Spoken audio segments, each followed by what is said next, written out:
my wife. We originally met Andrew Yang at the Iowa Wingding in 2017 up in beautiful Clear Lake, Iowa. And there were a couple different speakers that were up there at that point in time. And they came up and they said what they had to say. And, you know, after we got done and we were driving home, I said, well, honey, what did you think of the different speakers? And my wife said that Andrew Yang was the only one who was actually offering real solutions for normal people in their lives. Amen. And I thought that that was absolutely amazing.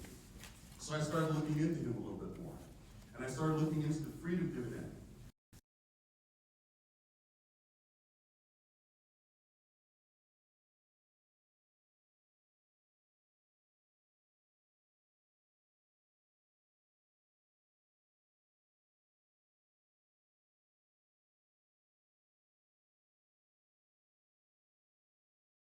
And it actually almost became law back in 1971 here in the United States. It actually passed the House of Representatives, but failed to pass the Senate. But there is one state that has actually had the freedom dividend for the past 36 years. Can anybody tell me who that is? Alaska. And how do they pay for it? Oil. And what's the oil today? Technology. Technology, exactly. How much did Amazon paying in taxes last year? Zero. So that's $20 billion out of the economy and zero back in. And so the idea of the freedom dividend is something we like, you know, this can work, this can happen. It has happened in other communities. And they've seen in Alaska where it not only helped reduce the gap between rich and poor, they've also seen where it has helped stop rural degradation. But I want to tell you about another woman who I also love very dearly that made me think that I want to support Andrew Yang, and that's the story of my mom. My mom is 82 years old, and I'm very concerned because when it comes to sometimes being able to pay for her medication, and then being able to pay for food, and pay for housing and all these other sort of things, that's an extreme strain on her budget. And Andrew Yang's idea that we should have health care for all is something that's very, very important to me. But I was also talking to somebody who was a doctor just recently, and a lot of doctors are paid on sort of a per-service basis. So they encourage to get you in and out as quickly as possible. In fact, I was talking to a woman who was a nurse from Harrison County, and what she said is that after the doctor has been in there for 15 minutes, they're encouraged to go and knock on the door and say, "Doctor, do you need any help?" Now, do you really think that the nurse is knocking on the door, seeing if the doctor actually needs help? No. She's knocking on the door because that is her timer to let the doctor know he spent too much time in there with that patient. It's time for him to move on. Andrew's idea is that doctors should be paid on a salary basis, not a per-service basis, so they actually spend more time with those patients. Because I'm concerned about my mom. I know that at 82 years old, 15 minutes may not be, you know, enough time for her to adequately explain and talk about the different issues that she's facing. And then the other young lady that I was thinking about is my own daughter, Sienna. She works at Walmart. Now, how many of you out there shop at Walmart? It's okay, you can admit, my daughter works there. I'm not going to, you know. But the thing is that my daughter works at a Walmart up the Grimes, one of the largest Walmarts in the entire Des Moines area. And, you know, right now I'm very concerned about that she's going to lose her job, not because she's lazy or incompetent or doesn't work hard, but because of those self-checkout machines. You guys have seen those? Yeah. And they used to have them in her store just on one side of the store. And now they've got them on the other side of the store. And now they're on both sides of the store, and they're creeping closer and closer to the middle. So when my daughter started at this Walmart, they had at least 10 people who were there checking people out online, 10 human beings. Anybody want to guess how many people are actually there now checking out human beings in those lines? About 3. 2. We have the correct answer right back here. So they went from 10 individuals down to 2.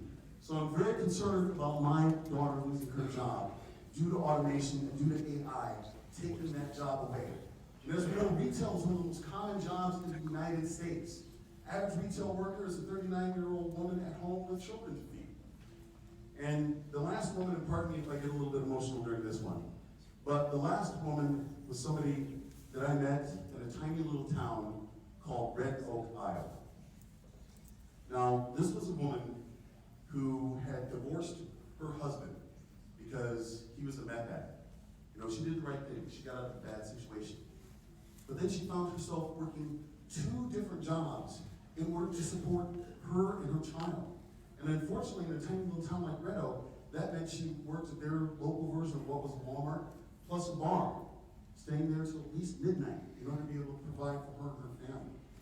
And the tragedy that she told me was that she was making too much money in order to get state assistance, but was not making enough money in order to afford health care for her and her child. Now, ladies and gentlemen, what is wrong with this situation? She's doing everything right. She got out of a bad situation. She removed herself from that. She's working 2 jobs. She's working hard to provide for her and her child. And yet she still is unable to make ends meet.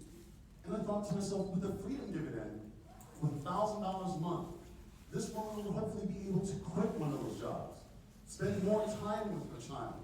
And as we all know, when a parent is able to spend more time with the child, that child is able to do better in school, has less socialization issues, and is usually more successful in their society. And so, when I thought about all the reasons why I support Andrew Yang, it wasn't because of a big advertisement or something that I saw on YouTube. It was because of the real Iowans that I met day to day throughout this state and throughout this community. So that's why I support Andrew Yang, to make a better day. Not for all those who are up there around the 1%, so that I can make a better community, a better state, and a better nation that we can all be proud of again. And especially right here in the great state of Iowa. So thank you for letting me tell you about why I support Andrew Yang, and what you support Andrew Yang as well.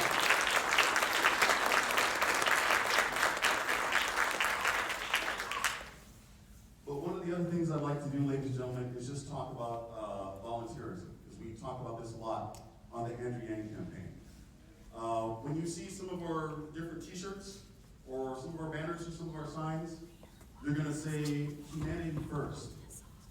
And for Andrew Yang, he really means that. He has been encouraging us every week, not just the volunteers of the campaign, but also the staff members, including himself, to go out and volunteer at different local organizations. So that is something that I would also like to call on each and every one of you to do. Find that local organization that needs your help. Find that local organization that could use somebody there for at least an hour a week. And say, you know what, this is something that's important to me. This is something that I care about. Whether it be the Animal Rescue League, whether it be at your local church, whether it be at a daycare facility or something like that. You know, when we want to see change in our communities, we have to be the change that we are looking for. We have to be the ones that do it. You know, I always hear people say, oh, well, I got online and you should have said the blog post I wrote. Like, blog post? I don't care about your blog post. Instead of worrying about getting online, get offline, get off your couch, get into your community, and do something that is going to help your neighbors, and help your friends, and help those who are less fortunate than yourself. And so that is one of the things I also want to tell you about Andrew Yang campaign, is that when we say humanity first, we really mean it. We really preach it, and we really hope that is something that we can spread beyond this campaign. Campaigns will come and go, but the idea of humanity first, of volunteering, of helping your neighbors, of reaching out to the community, that is something that is incredibly important. And I hope that is something that we can spread through, as well as Andrew's message, throughout the entire nation, as well as in my lovely state of Iowa that I love so very much. So, ladies and gentlemen, if you give me just a minute, we're going to get, the man of the hour up here on the stage. I know you're all here waiting patiently for it. And thank you for letting a Luther-friendly person up here on stage with you guys. I'll go out here and I'll get that hat. And I know that's going to be quite a surprise for my cousin when she opens up the car door and like, what is this doing here? But I'll tell her it's your guys' fault. So just really know I'll blame you. But thank you so very much, guys. My name is Alan Womble. I'm here from the state of Iowa. If you ever have any questions on Andrew or the campaign itself, always feel free to reach out to me. But thank you so much for hosting us at Wartburg College. We're going to get started here in just a minute. Thank you, everybody.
I get it. Okay. All right. Fair enough. I wouldn't say anything if it was otherwise. Yeah. No, I hear you. Do we have his entire back row or just over the So technically, just know that I'm going to be moving around. Okay. it's fine, but technically the media row is up there, but it's fine. Yeah, but there's no plugins there for me. The sound plugin should be Okay. somewhere. All right. Well, I apologize then that it wasn't arranged in the best way. So yeah, if you just want to be back here. Okay. Yeah. Sure. I'll probably stay out everyone's night. No, I'm just trying to introduce myself. Yeah, let me. Yeah, please. And then, you know, maybe any time possibly after yeah, we're doing big ag. Coming here or the next event? Oh, wow. Yeah, it's 5 cents. Oh, well, I mean, tell her don't worry about the practice. They can do practice research. The youth.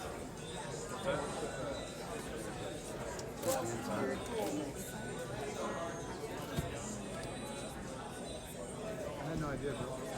Sorry.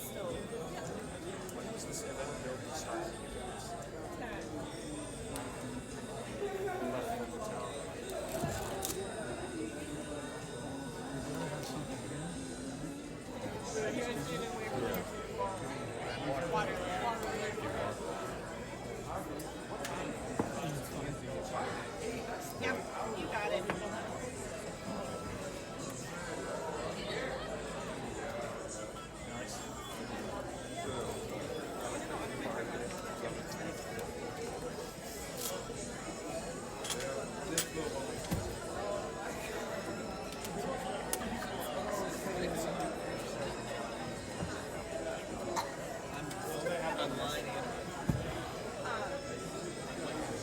No, actually, I didn't check everything, but it's... Yeah, line's nothing. It has to be a line, but it's... I'm doing stuff with line. What? Man spreading with my arm. Guys, there's a gaggle after the town hall. Like this one or the... Eric Third said one. gaggle after town hall. Alright, I'm gonna need to move over to the middle. Okay. I'm Why don't you pick up? There's a spot. the mold to line and see if that helps, guys. Does anybody have their headphones in yet? Yeah. I also have a. Don't touch it. It's working on mine. It's not for me. Did you turn your volume all the way up? All the way up. Chocolate water. Look at the sugar. I've got this like issue with mine. Okay. Even though it says it's on like... Okay, yeah, I have it. It's not great.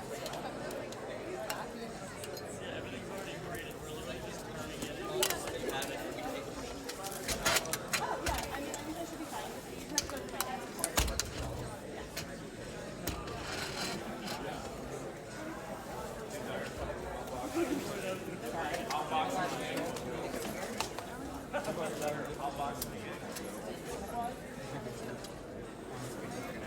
This is gonna tip over. This is gonna tip over. Just letting you know.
Sure. We're supposed to be doing it.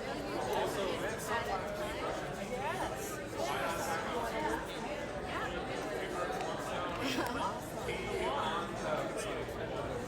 and I've taken photography. Yes. Next week is that. You have revisit finals and everything. I am, but I'm pretty sure. Hey, not gonna have Come see me right when you get can't have food in here. That's fine. that first week of January. We can talk about personal stuff. I'm excited. Yes, I've met you before. I'm sure we have. My name is Icy.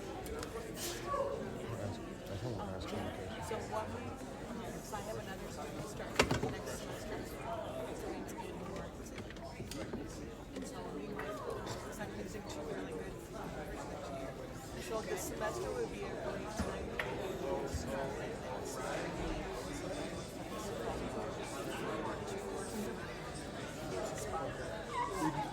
so I like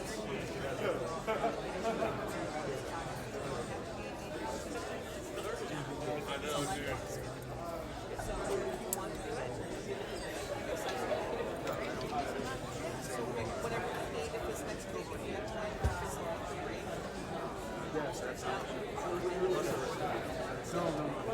No, we were in the center.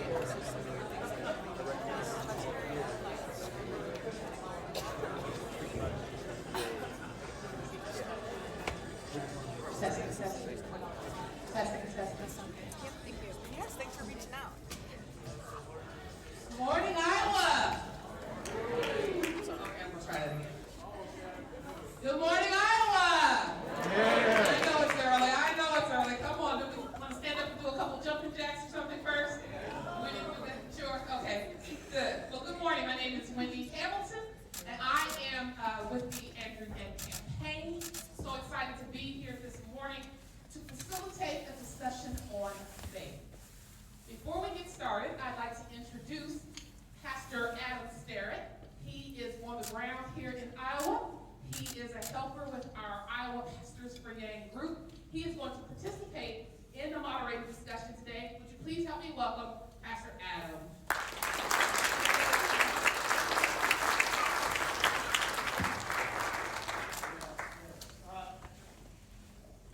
Pastor Wendy and I spent some time on the phone, been a long conversation, and she's just a fun, bubbly person. I'm a pastor up in northeastern Iowa, in a town of West Union. I'm a Lutheran pastor, and the way that I came into, we'll probably talk about how I've come into this more, but my connection here is your student body president, Trevor Kerr, and I've read Andrew's book, and I give Trevor, and so then he connected me with Esme, just some great leaders here, and I have to say, I went to Luther College.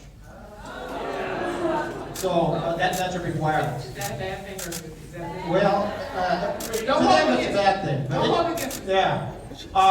And so anyways, the campaigns contact me. They wanted ways to connect with the faith community. And so I thought, this is the perfect place to do this. So I want to get this ball rolling. And I want to introduce to you the next President of the United States, Andrew Yang.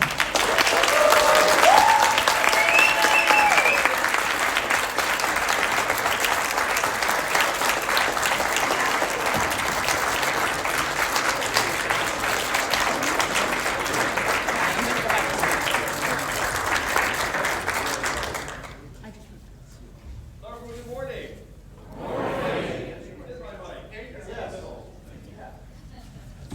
I have to say, it feels a little bit like a weekend.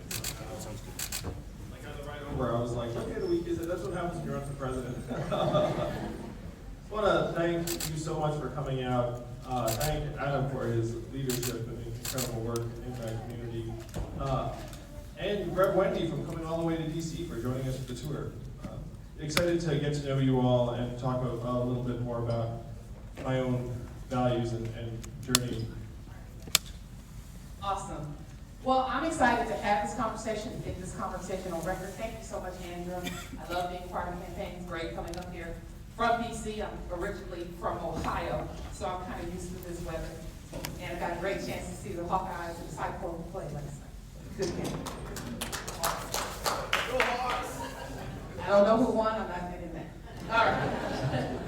But this morning, we're going to just take a few questions. I want to ask Andrew and Reverend Adam to share a little bit about faith and the role faith sort of plays in politics and even in the campaign.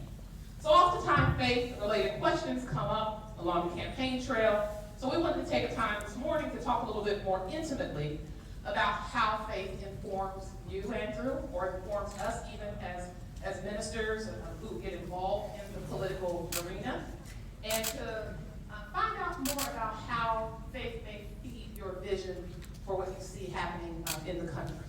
So I want to start, I'll ask Andrew a question, and then I'll let you chime in if you'd like, or Madam, and we'll just kind of go from there.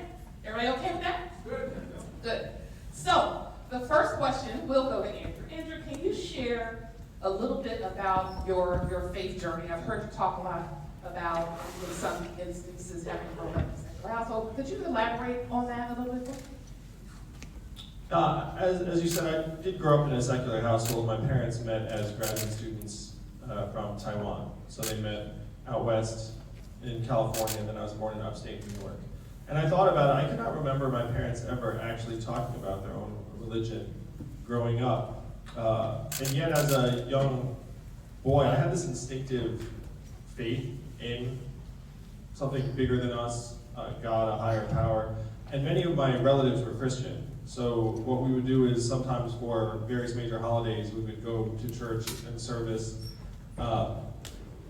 And so we were exposed to it, but then my parents never talked about their own faith or beliefs. You don't know this story. When I got to college, I had this massive crush on this Christian girl, and so then I wound up going to church, because I think that's what happens in many cases. Men never go to church. Amen. Yeah. I hope it's not a neutral story. And so I always had this sort of attraction to the communities of faith. And then I was very, very fortunate to have married my wife Evelyn, who was brought up Christian. And then we started attending church together, and now we attend church regularly, and our boys are in Sunday school and are being brought up Christian. And I'm thrilled with that. Like, I see the impact it has on them, having them ask questions about God, Jesus. It's a source of real strength and joy for me and the family. Though I would be the first to say that my own journey is still in progress. Thank you. And Reverend, I'm sure you as a Reverend can relate to that, you know, when we meet those that are on a spiritual journey. What's that like? To meet those who are on a spiritual journey? Yeah. We're all on some sort of spiritual journey, I would say. You know, I don't even know how I even became a pastor. I went to college, I went to Luther College. I'm going to get some booze here. That's the other, but this is a Lutheran institution, and one of the things that we value is education. And Martin Luther, not Martin Luther King Jr., but the fat German Jew, Martin Luther. Yeah. Martin Luther's a big deal too. Yeah, he's a reformer, you know. Yeah. Anyways, I think faith journey comes differently for us all. What has kind of brought me into this mostly is, you know, when I was 13 years old, my dad died, and so I had big questions about the world. And I've always been connected with the church through family traditions. And when I went to Luther, the intellectual piece stirred in me, and it just led me to more God questions, and I still have a lot of God questions. So it brings me a lot of joy to see people struggling and working with the faith, and those are bigger than life questions, because I think it's a deep part of us, you know, we are. Thank you very much. Now, Andrew, you mentioned Evelyn, who is lovely, by the way. And you talked about her role in sort of introducing you, bringing the children and the family into the faith, but I've also heard you talk about her response when you approached her with the idea of running for the presidency of the United States. I think one of the first things she said was, what about healthcare? I think that's the first question. But then after that, she said something along the lines of, she saw something in you and she realized that you almost had to do this. Almost as if this was more of a mission or a call. Would you elaborate on that? Well, certainly, if you rewind 2 years ago, there was no one knocking down Andrew Yang's door saying run for president. Let's put it that way. That the decision to run had to be very much one of service because I was completely anonymous. My mailing list was literally just my Gmail address book. And so if you decide to take that kind of path, then you need to be driven by something much, much bigger. And Evelyn saw that immediately. She knows, we know each other very, very well, and she knows that I would never, I would never want to be away from her and the kids if it wasn't for something fundamental and important. And I think she believed in me that we could get to this point where now I'm number 5 in the polls. I'm one of only 7 candidates to qualify for next December's debate. We do have, or not next week's debate. We do have this joke where I say to her that she'd only come out in the trail after I'd broken through to a certain level. But the truth is, she had her hands full with the boys. And anytime someone thanks me for running, I say thank my wife because she's been sacrificing much more than I have. Yeah, I bet you could talk about that sacrifice. Yes, and one of the things that I really appreciate about hearing your story is that you talk about your kids. It sounds like they're very important. And I'm also aware that your grandmother died recently. I'm just curious, what kind of impact did she have on your life and how you formed the world and stirred that spirit of faith? Was she a Christian at all, or was she involved in any type of faith tradition?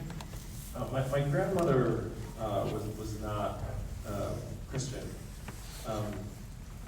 But I have to say, to the extent that I have the spirit of fellowship, it does come from my grandmother and my mother. My father is sort of a roughneck, and a very affectionate way. He grew up on a peanut farm in Asia with no floor, and had a relatively rugged upbringing. I was always very scared of that. And he's not the sort of person that's writing a lot of Christmas cards, put it that way. And as you can imagine with different relationships, my mom picked up that slack. My mom very much was the person who sent Christmas cards and thank you gifts and just look out for everyone.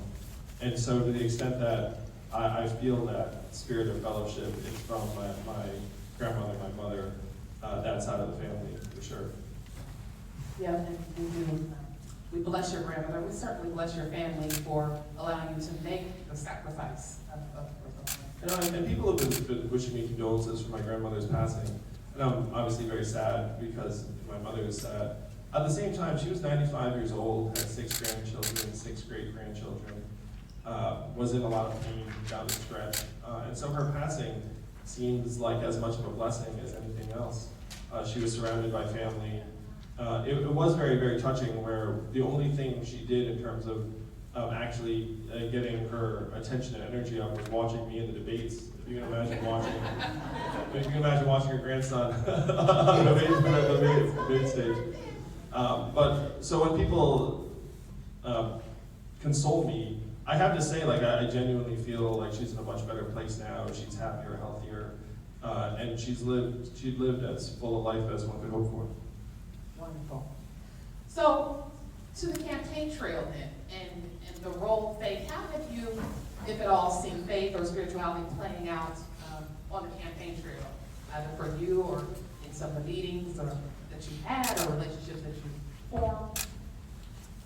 This campaign has been such a journey of fellowship. I have to say,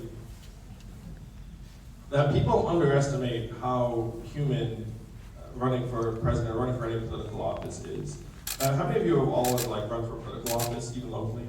So I sense there are always a few people in this sort of gathering. And what I tell people is that if you run for local office, that's harder than running for president in many respects.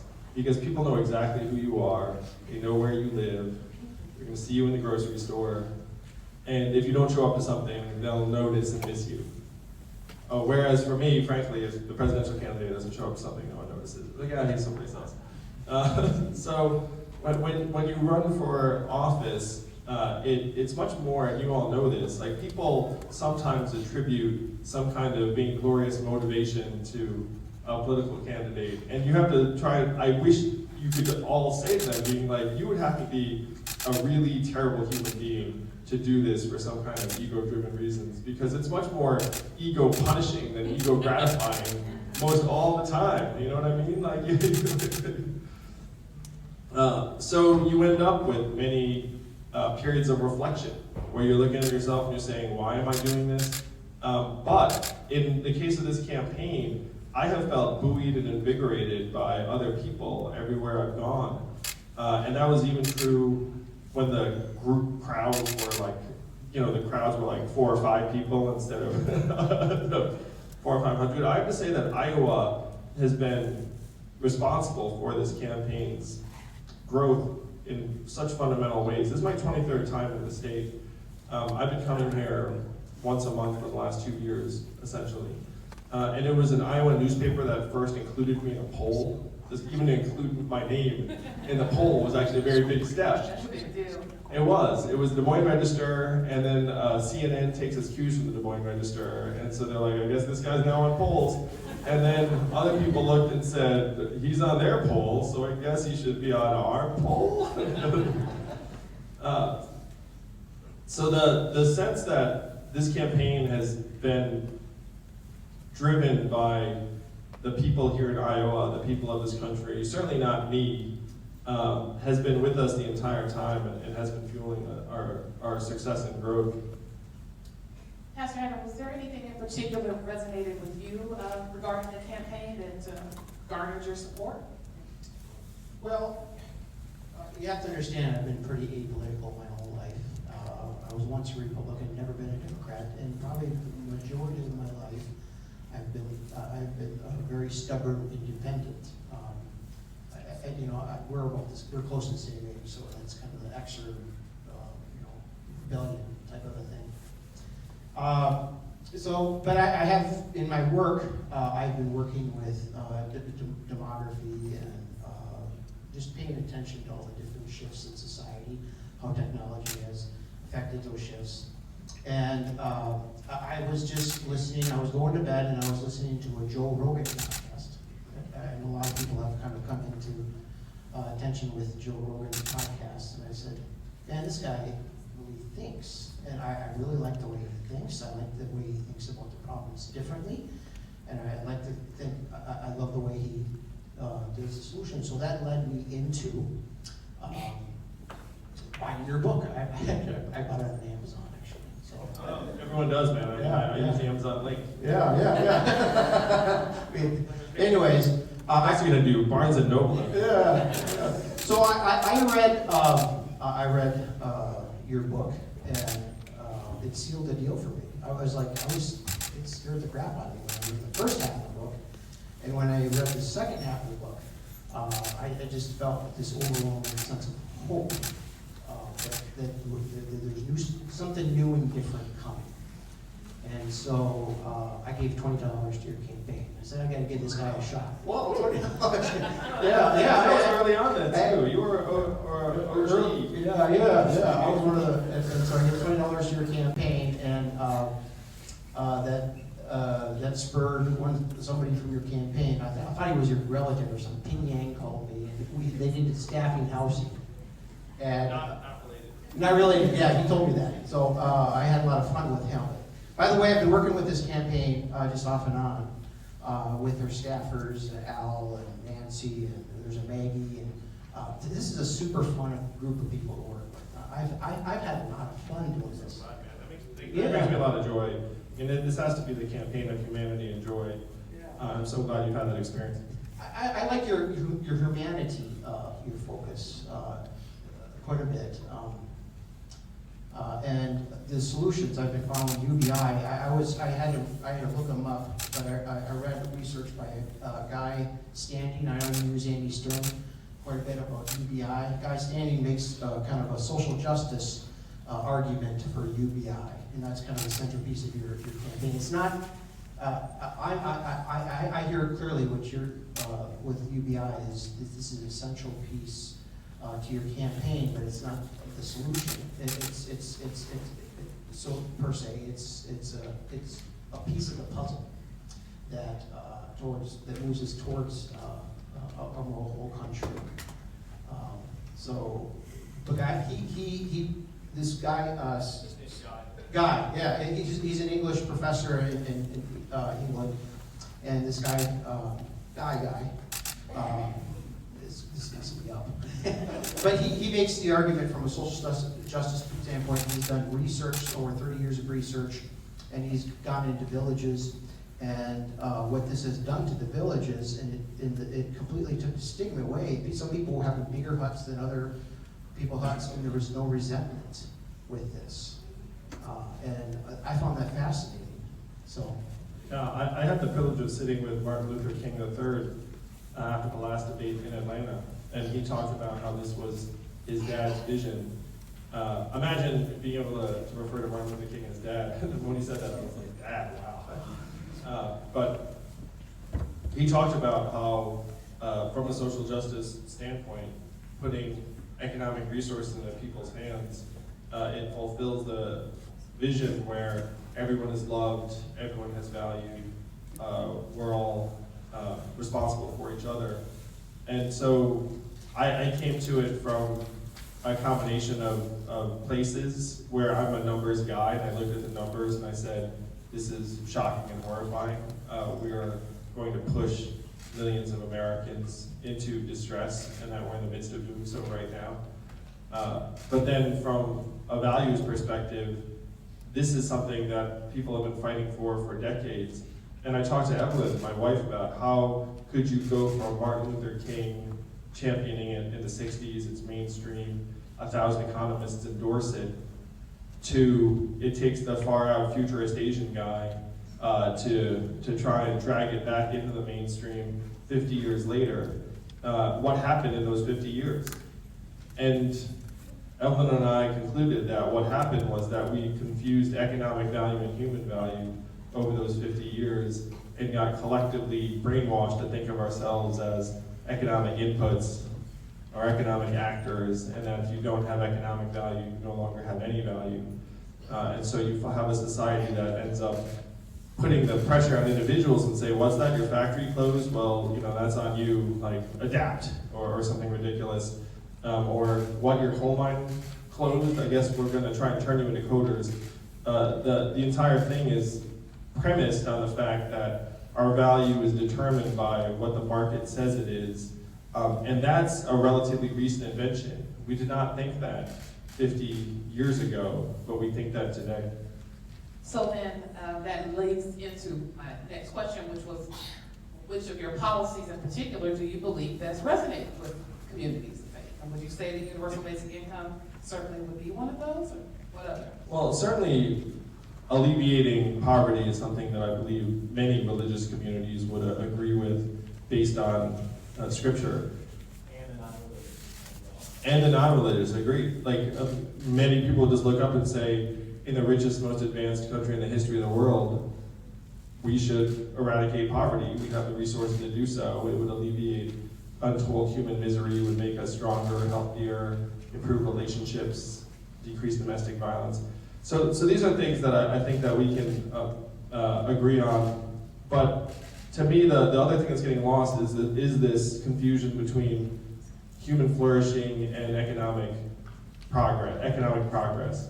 Where right now we're being guided by corporate profits and GDP measurements, even as our life expectancy has declined for the last 3 years because suicides and drug overdoses are both at record highs.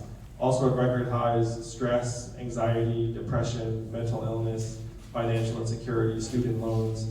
So if you have the wrong measurements for your society, it's going to be disastrous over time because you're going to think, and you all have this feeling, where you'll see the headlines and say, well, I guess headline unemployment's low and GDP is up, but then you have this sinking feeling, you're like, why does it not feel like things are going great where I live in Iowa?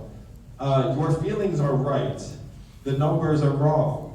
And what we have to do is we have to use the correct numbers so that we can all see that we're in a mental health depression, we're in a wellness depression, we're in a community depression in terms of involvement, volunteerism, engagement, civic relationships. If you had the right measurements in place, you would see that we're actually falling apart. Good. Now, what would be your, not good, we're falling apart, by the way, but what then would be your message to those who are motivated to vote or select a candidate based on their faith or based on their values? For some voters, where a person stands and what their faith is or is it not is very important. So what would your message be to those potential voters?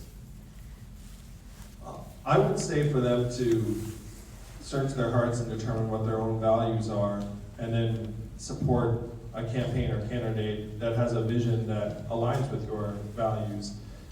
And of course, no candidate is going to align in every single respect.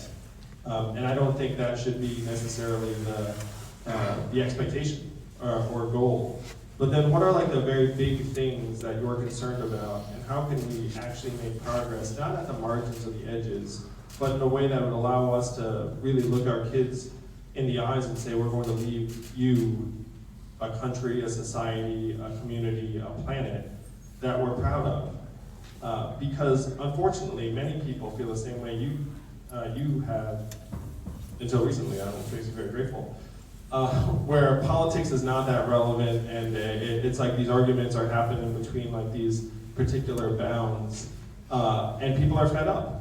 You know, especially, and I have to say, I feel your pain here in Iowa. I just turned on the TV for 15 minutes and I saw at least 6 ads, none of them mine. But I saw at least 6 ads, and if you're a normal human being in this state, you'd be like, oh no, it's political season again. Like I have to wade through all of this stuff. It's very easy to get alienated by it and then not engage more deeply as to which campaign may actually solve some of the fundamental problems that you're concerned about for yourself, your family members, your community. Excellent. So just a couple more questions. One of the things I've been blown away by, quite honestly, is the response to the campaign and to you. Many of the supporters have shared uplifting stories about the impact the campaign's making on them personally, spiritually, mentally. What are your thoughts about this impact? What do you attribute that to? It has been the most uplifting experience when people come to me and say, Andrew, I was depressed and you helped lift me out of my depression. That's so touching. My brother is a clinical psychology professor, and I believe that we have a mental health crisis in this country, and the fact that people find this campaign so uplifting that it gives them hope. One of the things I learned for myself, and I can relate to a lot of what you were saying, maybe it is the Gen X thing, it's true. 10 years ago in the financial crisis, I felt terrible about the state of the country because we crashed the economy, and worse yet, no one was taking any accountability or responsibility. People were getting paid hundreds of millions of dollars, and we're just like, well, who could know? And then when the government had a choice between bailing out Wall Street and keeping Americans in their homes, what did we choose? Bailing out Wall Street, $4 trillion into the banks. Called it quantitative easing in the hopes of confusing people so we wouldn't notice. But we chose the banks over our people, and I was so disgusted by this. I said, wow, I can't believe this is what we've come to. And it struck me so hard that I quit my job, started a nonprofit, and spent 7 years building and running that nonprofit. And so those of you who work in volunteer capacities, I understand that spirit of service. And that was actually probably the toughest conversation with Evelyn, because she married me and I was a fairly normal guy. And then I was like, hey, I'm now going to quit this job, donate some of our money to start a nonprofit, go without salary, and build this nonprofit, because I think that having our talent and energies go to Wall Street and create exotic financial instruments is a disaster and a train wreck. And I want to try and show people that we can do something more generative and positive. And so this is a very long-winded way of saying, I only started to feel better about the problems when I took action. Amen. And so for the folks that felt depressed, I think that the reason why this campaign has made them feel better is because they feel like they can take action. They feel like they can do something concrete and real that will potentially solve the problems that are making them sad. And as human beings, we find that to be the biggest source of uplift. If you have a problem and someone says, hey, feel better, like, it doesn't really work that well, honestly. You know what I mean? But if you say, hey, here's like a set of steps you can take that you actually have a chance to contribute to solving the problem, then that actually does empower us and make us feel better.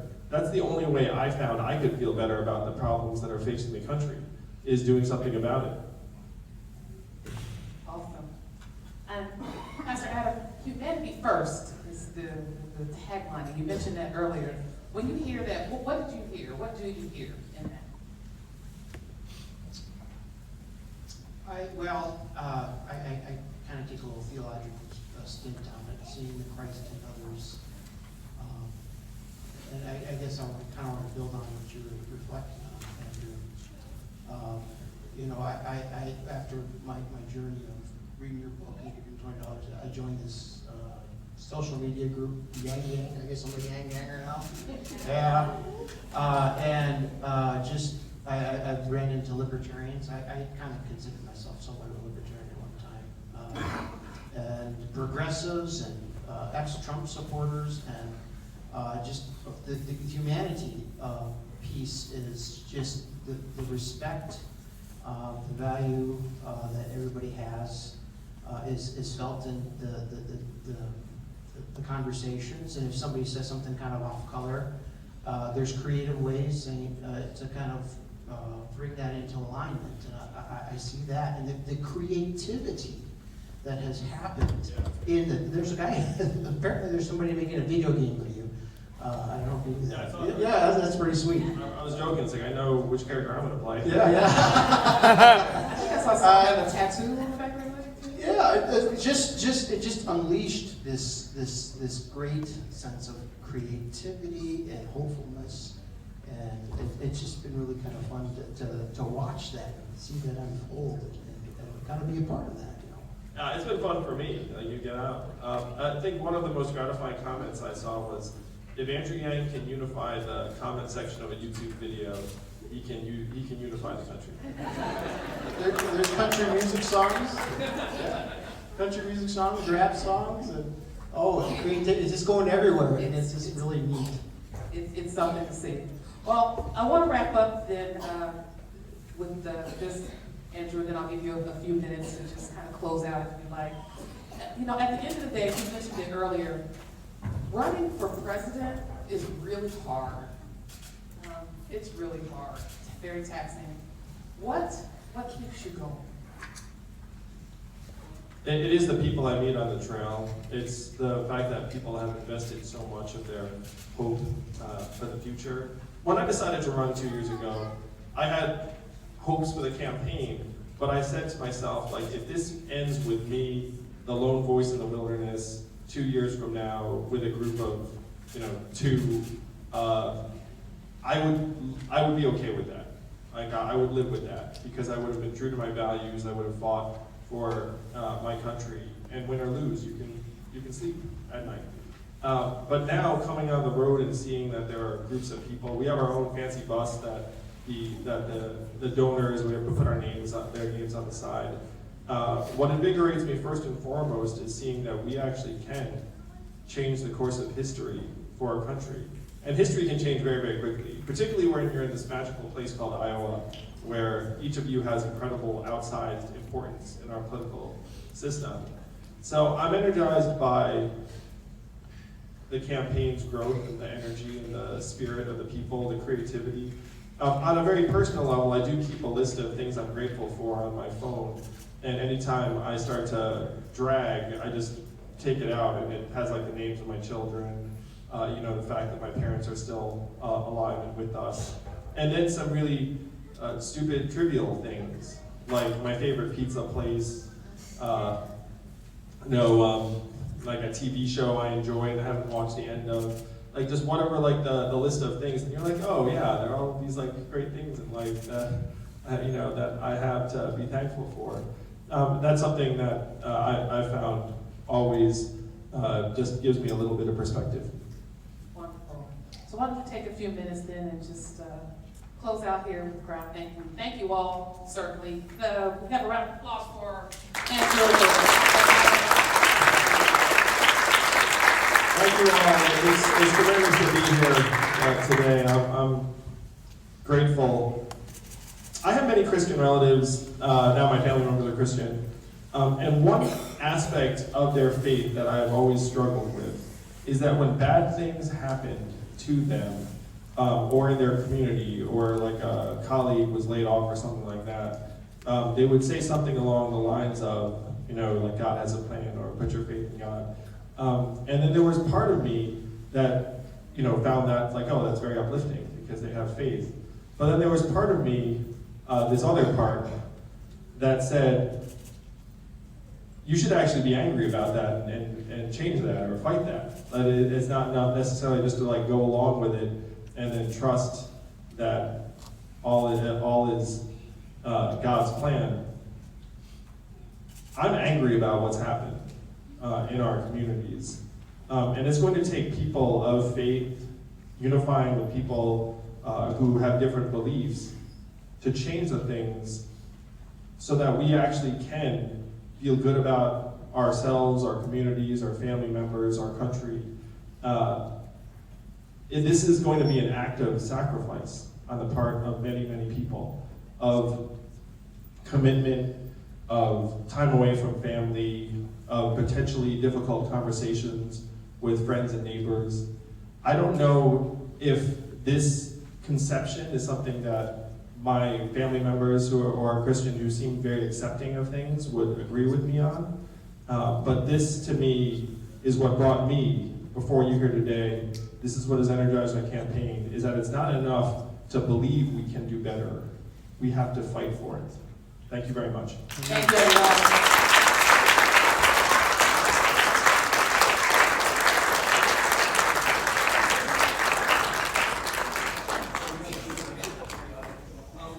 I'm very happy to take questions if we've got time, and I'm happy to take pictures with anyone. So, sure. We have a choice. I tell you what, let's do selfies, and you can ask me a quick question as we do selfies. We'll try and do it that way. Thank you all very much. You can take the question too.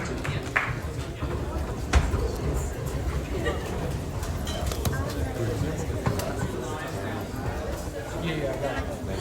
Watch out here.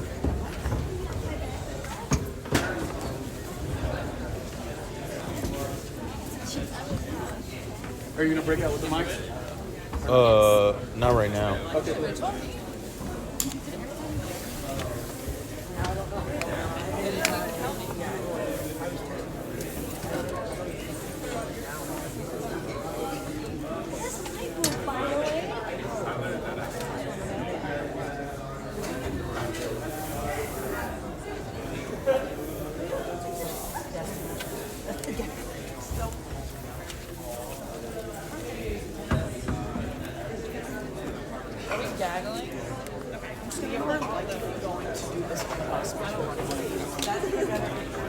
So I'm going to confirm with Eric.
All right, 1 sec.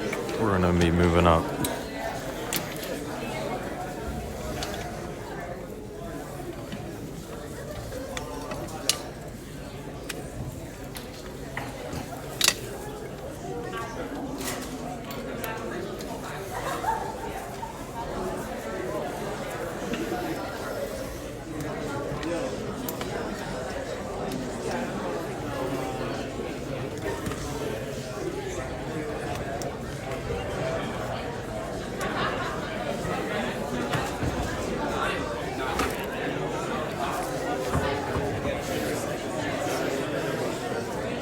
Just want to let you know. All right, bye.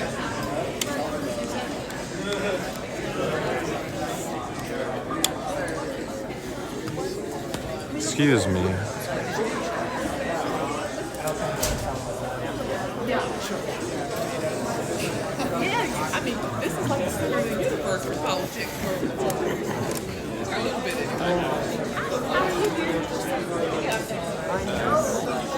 All three of us. All three of us. Thank you for this. High five. I'll hold it for you. Oh wow, we're gonna put this on the bus. That's okay? Thanks, yes. Thank you. Give him your phone, John. This is a live stream. There it is.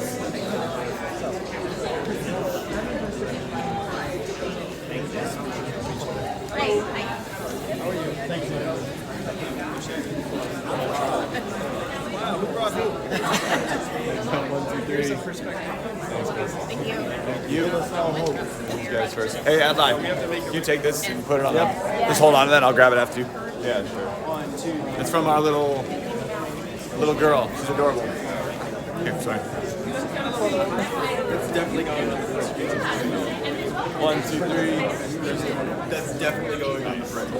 Every day. Hi, how are you? Good, how are you? Good. Thanks for being here. Glad to be here. 1, 2, 3.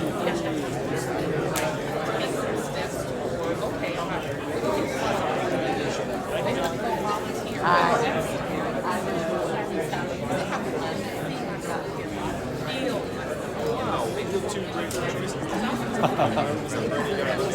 Okay, good. What's your name? You can't do this at all. You can't do it. Iowa. You can't do this hat. Hereabouts. Okay, Caleb. I want to hear about you going. This is gonna be my profile. On for Facebook. Yeah, sir. Okay. Actually, he's got Awkward alternating thing happening. Yeah. Alternating current. Better in electricity, not in There it is, right? campaign. Oh. I used to be a mailing publisher. Your mailings are not going to waste. Thank you, sir. Yeah, thanks, sir. Thank you, man. Thanks for being here. What's your name? Brandon. Brandon, nice to meet you, man. Thanks for being here. I think the listeners. Yeah, we're hustling, man. Sometimes I get to take the photos. Here you go, guys. Sorry. Hey, man, how are you? Hey, hey. 1, 2, 3. Nice. Decide your side. Oh, yeah. You want a photo? Why not? Why not? Why not?